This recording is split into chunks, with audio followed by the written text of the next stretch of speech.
Hey guys, in this video, I will show you how to fix Openclaw, command not found after installation in Clawdbot.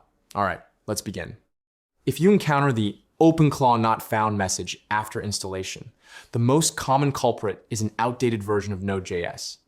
Start by checking your current version using the command node-v. To function correctly, you need node.js version 22 or higher. If your version is older, you must install the Node Version Manager, NVM. You can find the installation command for NVM in the video description. Once NVM is ready, run this next command to ensure your environment is using the correct release. After updating Node, you should reinstall Openclaw.